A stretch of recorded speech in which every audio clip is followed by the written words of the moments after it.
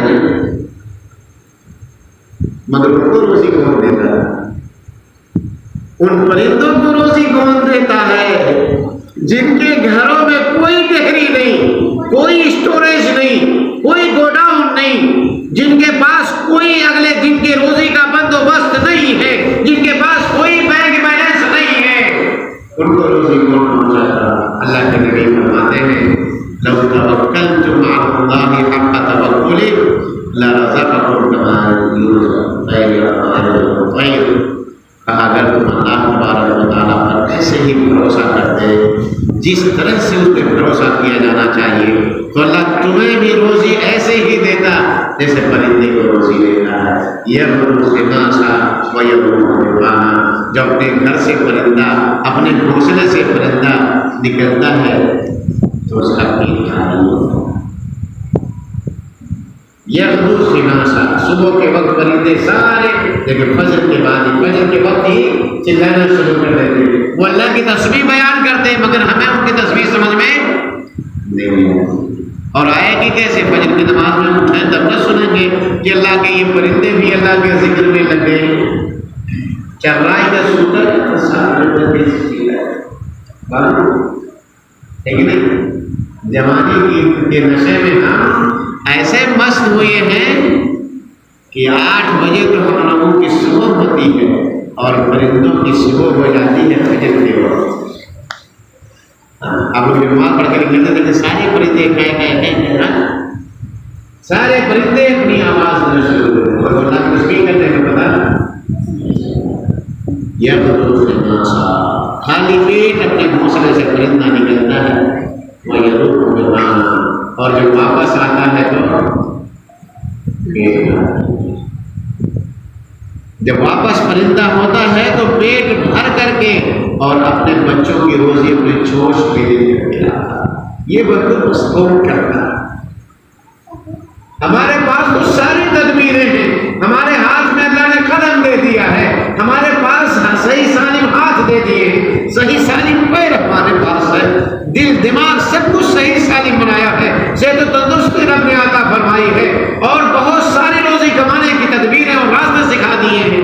میرے بھائی فرشتوں کے پاس کوئی قلم نہیں ہے، ان کے پاس تو کوئی محکمہ نہیں ہے، وہ اپنے غصے سے خالی پیٹ نکلتے ہیں، شام کو واپس آتے ہیں۔ نبی نے فرمایا وَيَأْكُلُونَ بِطَانًا، پیٹ بھر کے کھا رہے ہیں، اور اپنے بچوں کی روزی بھی اپنے چونچ میں۔ اب سب نے دیکھا ہوگا کھلا کر کے اپنے چھوٹے چھوٹے چوزوں کو کیسے وہ اپنے چونچ سے کھلاتے ہیں۔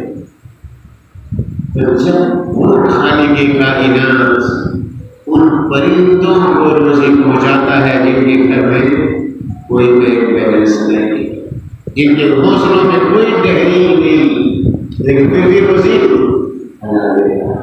کیونکہ ان کو بھروسہ ہے۔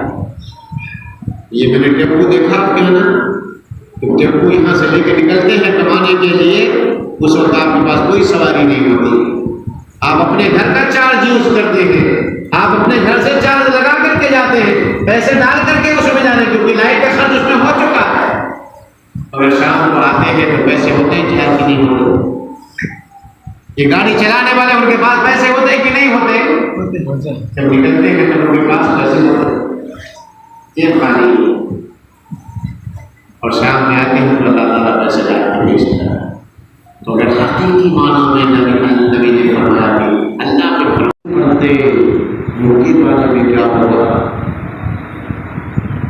اللہ تعالیٰ کے بندے کچھ جنت میں ہوں گے، جنت کے بالا خانوں میں ہوں گے، اور کچھ لوگ جہنم میں ڈالے جائیں گے۔ جنت اونچی ہے، بلندی پر ہے، اور جہنم گڑھائی میں ہے، لوگ اوپر سے دیکھ رہے ہوں گے، سوال کریں گے مجرمین سے، کیا پوچھیں گے؟ ما سلککم فی سقر، ما سلککم فی سقر، جہنم میں کیوں چلے گئے؟ جہنم میں کیوں چلے گئے؟ پوچھیں کیوں؟ جنت سے سوال کریں گے کہ جہنم میں کیوں گئے ہو؟ دنیا میں بڑا سینہ تان کے چل رہے تھے، بڑے اسمارٹ بن رہے تھے، بڑے اچھے اچھے کپڑے پہن رہے تھے، خوشبو اور پرفیوم ڈھنگ کی لگا کے چل رہے تھے، خوب اترا کے چل رہے تھے، آج جہنم میں کیوں چلے گئے ہو؟ میں سلککم فی سقر، کس چیز نے جہنم میں تمہیں ڈالا ہے؟ کیا جواب ہوگا؟ پہلا جواب ہوگا ہم لوگ نمازی نہیں تھے، یہ پہلا جواب ہوگا اللہ کے بندوں کہ جہنم میں جانے والا یہ کہے گا کہ ہم بے نمازی تھے، قالوا لم نک من المصلین، ہم لوگ نماز نہیں پڑھتے تھے۔ جہنم میں جانے کا یہ پہلا سبق بیان کریں گے جہنمی، کیونکہ ان کو پتہ چل چکا ہوگا کہ ہمیں کس جرم کی سزا جہنم میں کاٹنی پڑ رہی ہے۔ اللہ قوم کے جوانوں، یہ زندگی آپ کا ساتھ کب تک دے گی؟ 60 سال، 70 سال، 80 سال، 100 سال، بولے نوح تو بھی مل جائے تبھی تو دنیا چھوڑے کے جانا۔ اگر نوح علیہ السلام کی بھی عمر مل جائے تبھی دنیا چھوڑ کر کے ہی تمہیں جانا، یہی ہے میرے نبی ایمان کے لیے۔ انبیاء کرام یہاں اس دنیا میں نہیں رہے، زمین آ گئی، آسمان کیسے کیسے، بڑے بڑے سرما اس دنیا میں آئے، نہ گورے سکندر نہ ہے قبر اللہ، میرے نامیوں کے نشان کیسے کیسے۔ میرے بھائی، یہ دنیا کسی کو نہیں چھوڑے گی، یہ دنیا کسی کو نہیں چھوڑے گی، اس لیے اللہ کے واسطے ایسا کچھ کر کر کے جاؤ کہ جس سے آپ کے قبر میں لائٹ فٹ ہو جائے، آپ کی قبر روشن ہو جائے، آپ کے اعمال آپ کی قبر میں ٹیوب لائٹ کا کام کرنے لگے، مرکری کا کام کرنے لگے، آپ کے قبر میں آپ کا عمل روشنی بن جائے، کچھ ایسا کر کر کے جاؤ، ورنہ وہاں ہیری کوٹھری ہوگی، وہاں کوئی آپ کے ساتھ جانے والا نہیں ہوگا، آپ اکیلے ہوں گے۔ جو آپ کے اپنے ہیں جن کے لیے ہم نے حلال و حرام کی تمیز چھوڑی ہے، ان میں سے ایک لمحے کے لیے بھی کسی کی قبرستان میں اترنے کے لیے مسافر نہیں ہو، ایک منٹ کے لیے اپنا بیٹا جس کے لیے ہم نے اپنی آخرت کا سودا کر ڈالا ہے، ہم نے اپنی جنت میں ڈالی ہے، جو ہمارا حصہ اللہ نے جنت میں بنایا تھا، ہم نے اس کا بھی سودا کر دیا، حلال حرام کی ساری تمیزیں ہم نے کھو دی ہے، ان کے ساتھ زیادتی، ان کے ساتھ زیادتی، ان کی بےمانی، ان کی بےمانی، اس کا مال کھایا، اس کا نہیں واپس کیا، اس سے قرض لیا، اس کا نہیں لیا، بےمانی اور بے ایمانی کی ایک لمبی فہرست ہے، مگر وہ سارے لوگ جن کے لیے ہم نے بےمانی 1 منٹ کے لیے زیادہ کرو، 1 منٹ میں کوئی پرستان میں درس لے، چلو ہماری امی ہے، ہمارے ابو ہیں، ہمارے لیے اتنا پراپرٹی بنا کے گئے ہیں، ہمارے لیے اتنے بلے بنا کے چلے گئے ہیں، 1 منٹ چلو ان کا ساتھ قبرستان میں، آج رات 1 منٹ سو جاتے ہیں ان کے لیے، اس کے کرنے کے لیے تیار ہے تو ان کے لیے ہم اپنی آخرت کو خراب کریں، ان کی بھی دنیا تباہ کریں، اپنی بھی خراب کریں نہیں۔ اس لیے آپ ایسے اعمال کرتے جاؤ کہ آپ کے اعمال کی روشنی آپ کے آگے پیچھے دائیں بائیں نورہم یسعی بین ایدیہم وبایمانہم، کہ آپ کے اعمال کے نور روشنیاں آپ کے آگے پیچھے دائیں بائیں چلتی رہیں۔ تو کہا اللہ تعالیٰ نے چوتھی صفت مومنین کی یہ ہے الذین یقیمون الصلاۃ، نماز پڑھتے ہیں، تو نماز پڑھتے ہیں۔ یہ ننھی انگلیاں بچوں کی، میرے دینی بھی بھائیو، یہ ننھی انگلیاں، اگر میری بات میری مائیں اور بہنیں سن رہی ہیں تو وہ بھی یہ کان کھول کر کے دھیان سے سن لیں کہ آپ کے گھر میں وہ بچیاں آپ کے انتظار میں ہیں کہ کب آپ کہیں گے کہ اٹھ بیٹی نماز پڑھ لے۔ یہ بیٹے ہیں، یہ ننھے ننھے بچے، ان کی یہ نرم نازک انگلیاں اس انتظار میں ہیں کہ اب وہ کبھی ان کو پکڑ کر کے مسجد کا راستہ دکھائیں، کبھی ان انگلیوں کو پکڑ کر کے مسجد میں جائیں۔ میرے نبی نے کہا بولو ابناءکم بالصلاۃ وابناء سبع سنین، اپنے بچوں کو نماز کا حکم دو جب وہ 7 سال کے ہو جائیں، وَاضْرِبُوهُمْ عَلَيْهَا وَهُمْ أَبْنَاءُ 10 سنین، اور 10 سال کے ہو جائیں نماز نہ پڑھیں تو تعدیباً ان پہ ضرب بھی لگائیے، ان کو مارے بھی، کیوں نہیں نماز پڑھی۔ اور اگلی ہی لڑائی اگر پاؤں چھوڑ رہی ہے تو پیچھے والے آپ لوگ کے ساتھ تھام پائیں گے پاؤں؟ اگر اگلی ہرائی پاؤں چھوڑ رہی ہے تو پیچھے والے تو پاؤں مانیں گے ہی، اتنا ہی سنبھال لیں، مگر وہ پاؤں کاٹ نہیں پاتے نہیں۔ تو اس لیے ہم کو اپنے آپ کو سنبھالنا ہوگا، ہمارے بچے انشاءاللہ ہمیں دیکھ کر کے سنبھال جائیں گے۔ اس لیے ان بچوں کا ہم پر حق ہے کہ ان کو ہم مسجد میں لے کے آئیں، ان کو مسجد کا راستہ دکھائیں، ان کے دلوں میں نماز کی محبت بٹھائیں کہ یہ اللہ کی بندگی ہے، اس سے چھٹکارا نہیں ہے، ایک اکیلی عبادت ہے، ایک اکیلی عبادت ہے اللہ کے بندوں کہ نبی کریم صلی اللہ علیہ وسلم کو اللہ نے جب تک موت نہیں آ جاتی تب تک اس نماز کو اللہ کی عبادت سے اپنے آپ کو جوڑے رکھنا، اور حبیب جناب محمد رسول اللہ صلی اللہ علیہ وسلم کے رحلت کا یہ مہینہ ہے، دنیا چھوڑنے کا یہ مہینہ ہے۔ اسی ربیع الاول کے 12 تاریخ کو سوموار کے دن اللہ کے رسول صلی اللہ علیہ وسلم اس دنیا سے رخصت ہو کے خالق کائنات سے جا کے آخری الفاظ جو نبی کریم صلی اللہ علیہ وسلم کے تھے وہ لوگ کیا تھے؟ الصلاۃ الصلاۃ، نماز پڑھتے رہنا، میری امت کے لوگوں نماز پڑھتے رہنا۔ یہ آخری الفاظ ہیں، یہ آخری الفاظ ہیں جو نبی کریم صلی اللہ علیہ وسلم کی زبان اعلان سے لگی، اور آج وہی امت اس عبادت سے بیزار ہے جس کا مقام یہ ہے کہ یہ دین کا دوسرا اہم رکن ہے کہ جس کے بغیر کوئی جنت میں داخلہ نہیں دے سکتا۔ قیامت کے دن سب سے پہلا سوال اسی نماز کے بارے میں ہوگا، اول ما يحاسب العبد من ربه من عمله صلاة، سب سے پہلا سوال نماز پڑھے تھے کہ نہیں پڑھے تھے؟ اگر ہم نے کہا کہ ہماری زندگی میں نماز نہیں تھی، ہم تو جمعے والے تھے، ہم تو عید اور بقرعید کی صرف نمازیں پڑھتے تھے،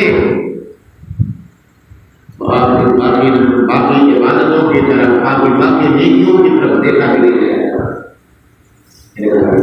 اس لیے اپنی زندگی میں نماز کو لاگو کرو، پڑھیں خود بھی، اور ایک ماحول آپ لوگ بنا لیں کہ ہفتے میں 2 ہفتے میں ضرور ایک بار لوگوں کے گھروں میں چکر مار دیں، جن کو آپ مسجد میں نہیں دیکھ رہے نہیں پا رہے ہیں، ان کے گھر 2-4 لوگ ضرور ہو جایا کریں، کیونکہ ہم اگر اکیلے نجات پانے کی فکر میں ہیں اور ہمارا پڑوسی نئی مسجد کے اندر آ رہا ہے تو کیا مدد پڑے گا کہ اللہ تعالیٰ یہ تو مسجد میں جا رہا ہے کبھی نہیں مسجد کی طرف بڑھا ہے، وہاں گرفت ہو جائے گی. تو اس لیے ہم سب کو کیا کرنا ہے؟ خود بھی نماز پڑھنی ہے اور دوسرے لوگوں کو بھی نماز کے لیے بلانا ہے. انشاءاللہ ہم لوگ کام کریں گے. میرے قوم کے جوانوں، آباد کرو گے اللہ کے گھر کو، 5 وقتہ نمازی بنو گے انشاءاللہ العزیز. آؤ گے کنڈی نہیں آؤ گے نا 5 نمازوں میں آپ لوگ انشاءاللہ. اللہ تعالیٰ آپ لوگوں کو توفیق عطا فرما دے. اللہ تعالیٰ آپ لوگوں کو توفیق عطا فرما دے کہ آپ سب اللہ کے گھر کو اپنے سروں سے آباد کر دیں. اور آخری جو بات اللہ تعالیٰ نے فرمائی، اللہ اور 5ویں صفت کہی کہ جو اللہ کے راستے میں خرچ کرنے والا، جو اللہ تعالیٰ نے انہیں روزی دیا ہے اس میں سے وہ غریبوں کو حق ادا کرنے والے، اللہ کے راستے میں خرچ کرنے والے. اس کے بعد یہ 5 صفات ہوگی کہ اللہ سے ڈرنے والے، قرآن کی آیتیں جب پڑھ کے سنائی جائیں تو ان کے ایمان میں اضافہ ہو جائے، تقریریں سن کر کے اس پر عمل کرنے لگے، ان کے ایمان میں اضافہ ہو جائے، بڑھوتری ہو جائے، اور اللہ پہ صحیح معنوں میں بھروسہ رکھنے والے ہیں، نماز کی ادائیگی کرنے والے ہیں، اور جو کچھ اللہ تعالیٰ نے انہیں نوازا ہے اللہ کے راستے میں خرچ کرنے والے ہیں.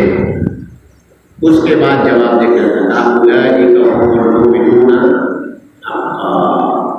یہی لوگ سچے معنوں میں مومن ہیں.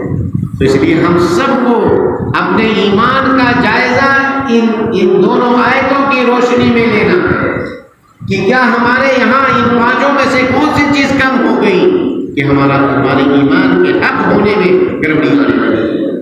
تو جانچتے رہنا ہے کہ ہم کتنا کامیاب ہیں اور کتنا کامیاب نہیں ہیں. ہمارے ایمان میں یہ چیزیں آئی ہیں، شامل ہوئی یا نہیں ہوئی ہیں. اگر نماز نہیں پڑھتے ایمان میں ڈال ہو گیا. سچے معنوں میں مومن، جو کہ رب کا فرمان ہے. میرے اور آپ کی بات یہ نہیں، کسی مولوی کی تفسیر نہیں ہے نا، یہ تو رب کا کلام ہے. اولئک هم المؤمنون حقا، صحیح معنوں میں یہی مومن ہے. اور اللہ تعالیٰ نے کہا کہ اگر یہ خوبیاں آپ کے اندر آ گئی، لَهُمْ دَرَجَاتٌ عِندَ رَبِّهِمْ وَمَغْفِرَةٌ وَرِزْقٌ كَرِيمٌ. ان کے لیے اور کے رب کے پاس بلند درجات ہیں. اللہ رب العالمین کی طرف سے ان کے لیے مغفرت ہے.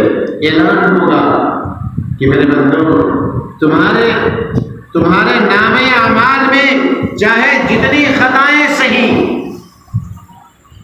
اللہ تعالیٰ نے حدیث قدسی میں اعلان کیا کہ اے میرے بندے، لو بلغت ذنوبک عنان السماء، اگر تیرے گناہ آسمان کی بلندی کو بھی پہنچ گئے ہیں، ثم لم يكن لا تشرك بي شيئا اتيتك بقرابها مغفرة، اگر آسمان کی بلندی کے برابر بھی تمہارے گناہ پہنچ گئے مگر جب مجھ سے ملاقات کیا تو میرے ساتھ کسی کو شریک نہیں ٹھہرایا، موحد بن کر کے آیا ہے، تو میں اتنی ہی مغفرت لے کر کے تجھے دے دوں گا. اس لیے ضرورت سے آتی ہے کہ ہم سب اپنے ایمان کو تازہ کریں اور جو اللہ نے انعام رکھا ہے اس انعام کے معنی لگ جائیں. تو اللہ نے کہا کہ ایسے لوگوں کے لیے بلند درجات ہیں، اللہ کی جانب سے مغفرت ہے اور وہ اس کو کریم. آپ سوچو، یہاں دنیا میں کسی کے گھر آپ جاتے ہو، مہمان ہوتے ہو، تو مہمان نواز دنیا دار ہے، دنیا کا آدمی ہے مہمان نواز. اور اگر خالق کائنات آپ کی مہمان نوازی پر آ جائے تو سوچو پھر کیا حالت ہوگی. جہاں آپ مہمان ہو اور میزبان خالق کائنات رب العالمین ہو، وہ جنت ایسی ہوگی جہاں میزبانی کا حق ادا کرنے والا غفور رحیم، جس میں آپ کے ساری خطاؤں کو اس لیے میں آپ سے گزارش کرتا ہوں کہ اللہ کے گھر کو اسی طرح سے آباد کرتے ہیں. آج آپ کی حاضری عشاء کی نماز میں ہے اور فجر کی نماز میں یہی حاضری کی نیت بنا کرتے ہیں کہ انشاءاللہ جتنے لوگ آپ آئے ہوئے ہیں یہ عزم کر لیں کہ انشاءاللہ فجر کی نماز میں ہم سب آئیں گے. اللہ آپ کے لیے آسان فرمائے. آپ ارادہ بنائیں، آپ کی نیتوں میں اللہ برکت فرمائے گا۔ اور آپ کی اس نیت پر بھی اللہ تعالیٰ آپ کے حق میں ایک نیکی مکمل، ایک نیکی فرشتوں کو کہہ کہہ کے لکھوا دے گا۔ اللہ کہے گا میرے بندے نے نیکی کا ارادہ بنایا ہے، اے میرے فرشتوں اکتبوا لعبدی حسنۃ کاملہ، میرے اس بندے کے حق میں مکمل ایک نیکی لکھو۔ تو آپ سے ارادہ کرتے ہیں انشاءاللہ بڑے پیمان پڑھیں گے، اور ان کے جواب انشاءاللہ پڑھیں گے، آپ لوگ آئیں گے انشاءاللہ۔ یہ موبائل جو آپ کے ہاتھ میں ہے سب کے، اس میں الارم فٹ کیجیے۔ جماعت کتنے بجے ہو رہی ہے آپ کے یہاں؟ 5:10 پہ یا 5 منٹ 4:50 پہ اذان ہو رہی ہے نا؟ ہاں، یعنی انڈین ٹائم، تو آدھا گھنٹہ انتظار ہوتا ہے۔ تو 5:05 پر نیپالی ٹائم پر آپ کے یہاں جماعت ہوگی۔ آپ اس سے 15-20 منٹ پہلے الارم لگا، 4:45 پر آپ الارم لگا کر کے ابھی اٹھ جائیے گا، تو 4:45 پہ آپ الارم لگائیں، اٹھیں اور آئیں۔ اگر آج اس تقریر کے بعد آپ کی یہ حاضری فجر میں دکھا دی گئی میرے بھائی، اس کے بعد یہ کافی جملہ ہے کہ بات ختم کرو، تھکے ہیں سنا دیا آپ کو۔ ایک صحابی رسول اللہ نے کہتے ہیں کہ اللہ کے نبی آپ مجھے نصیحت کر دیجیے، مگر تھوڑی سی یہ کہ بات سر دیجیے۔ اللہ کے نبی کا سب نے سلام پر موقع آپ نماز پڑھو تو یہ سوچ کے پڑھو کہ آپ کی زندگی کی یہ آخری نماز ہے، اس کے بعد پتہ نہیں نماز کا موقع ملے گا یا پتہ نہیں، اس کے بعد آپ کی زندگی دراز ہوگی کہ نہیں ہوگی۔ یہ سوچ کے پڑھو کہ جو موقع اللہ تعالیٰ نے آپ کو دے دیا یہ آپ کی زندگی کی آخری نماز ہو سکتی ہے۔ اگر اس سوچ کے ساتھ آپ کی نماز ہو اس میں جانا چاہیے۔ سردے میں جاؤ گے تو دل اٹھا کے کمر دیکھے، سردے میں جانے کے بعد یہ آپ سوچیں گے کہ کتنا بولے اپنے پروردگار سے، کتنی معافی مانگنے جانا ہے، کتنا ہم نگراں ہے اپنے رب سے کہ اللہ سے معاف فرمائے، کیونکہ اس کے بعد شاید معاف نہ ملے ہو، شاید پھر مجھے معافی کا موقع نہ ملے، وہ موقع نہیں ملا۔ اس لیے آپ نیت بنا کر کے جائیں، اور اس کے بعد کوئی غم نہیں ہے۔ اگر آپ نے ارادہ بنا لیا ہے، اگر ہماری سانس بھی رک جاتی ہے دنیا سے، ہم لوگ سے بھی ہو جاتے ہیں، ہمارے جسم کا سلسلہ، ہمارے جسم سے ہمارے روح کا سلسلہ یہاں سے جانے کے بعد ختم بھی ہو جاتا ہے، تو ہماری جس نیت پر آپ سوئیں گے اسی نیت پر آپ قیامت کے دن اٹھائے گے۔ اللہ تعالیٰ سے دعا کی بارے میں آپ ادھر کر کے ہمارے ساتھ ہے، اور ہم تیرے گنہگار بندے ہیں، لاکھوں ناروا ہیں، کمزور بندے ہیں، یہ رب العالمین تو ہمارے خطاؤں پر بڑا ہے، یہ اللہ ہر طرح کے گناہ ہم نے کیے ہیں، یہ اللہ ہر طرح کی خطائیں ہم نے کی ہیں، ہمیں اس کا اعتراف ہے، ہم نے گناہ اعلان بھی کیا ہے، چھپا کر کے بھی کیا ہے، اللہ تو خوب جانتا ہے، اللہ ہمارے سارے خطاؤں کو اوپر ڈال دے۔